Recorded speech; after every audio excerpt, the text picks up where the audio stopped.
Bonjour à tous, petite vidéo pour vous montrer le symptôme que j'ai eu avec ma Street Glide de 2019.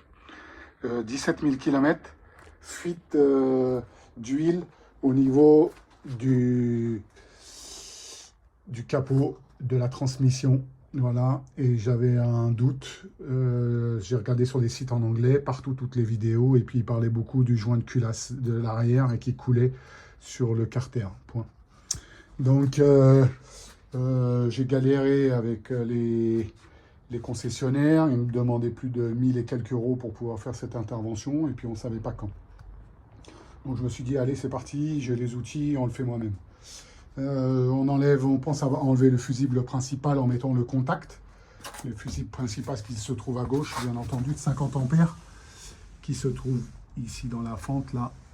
Ici, tac, voilà, donc on l'enlève, on met le contact bien sûr, on l'enlève, comme ça permet de ne plus avoir l'alarme. Ensuite, on enlève l'échappement, pour moi c'est un grand silencieux, double silencieux. On enlève tout le collecteur d'échappement en enlevant tout ce qui nous gêne, le repose-pied droit, et voilà. On déconnecte tout ce qui est... à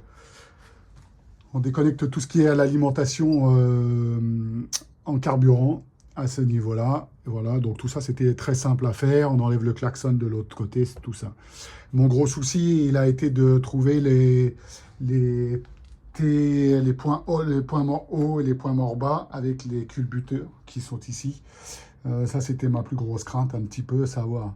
Donc, sachez qu'il y a des bonnes vidéos qui expliquent en anglais. Mais le but, c'est de passer la 6e vitesse pour pouvoir faire tourner la roue à la main, ici, là, dessous.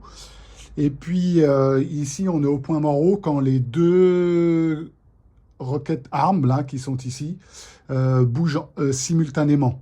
Le but, après, c'est de mettre dans le trou, soit de ce côté-là, soit du côté gauche, un petit crayon, un petit pinceau pour pouvoir voir qu'on est bien au point mort haut.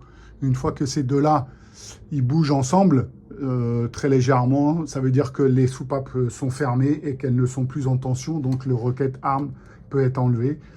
Et ensuite, les tiges de culbuteur ici s'enlèvent très facilement. Voilà. Donc, mon symptôme, moi, c'était de l'huile qui coulait ici.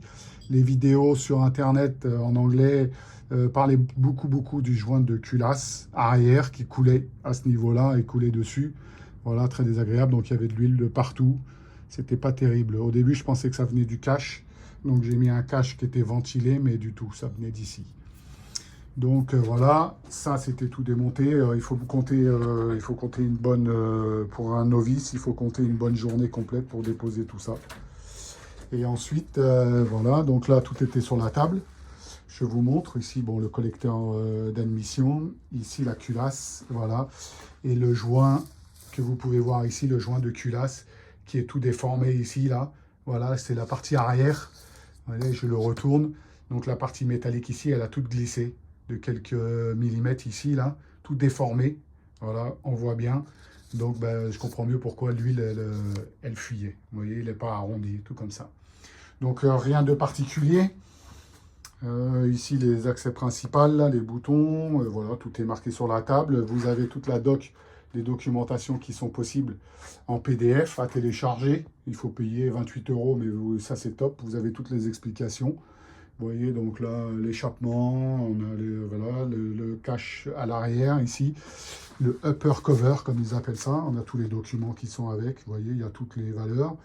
Là, les rocker arms, c'est ceux qui j'avais un peu peur. Voilà, mais quand on est au point mort haut, le TDC, Top Dead Center, le point mort haut, il est facile à trouver. Voilà, les explications.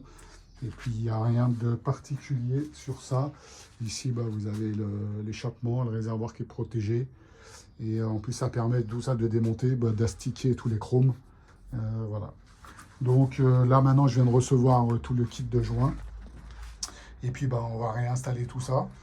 La seule chose que je n'ai pas faite, j'espère que je n'aurai pas de surprise, c'est le joint d'en base, de le remplacer. Un petit peu fastidieux à faire parce que j'ai pas envie d'enlever le cylindre, de pouvoir le piston, avoir l'appareil pour resserrer resserrer les segments, et voilà, donc j'ai essayé de, en enlevant la culasse, j'ai essayé de pas toucher au cylindre pour pas qu'il bouge trop. J'espère que ça se passera pas sans problème. Donc voilà, rien de compliqué, toute l'alimentation, vous voyez, en mettant des lettres un peu partout, des scotch pour bien savoir où est-ce que tout se reprend. Donc voilà, c'est faisable. Ici en haut, c'est faisable sans aucun souci, vous voyez. Il n'y a rien de très très compliqué. Voilà, être méthodique, bien rangé. Là, bien sûr, on va nettoyer toute la portée du joint. Voilà, enlever toute cette matière là. Et puis c'est parti. Allez.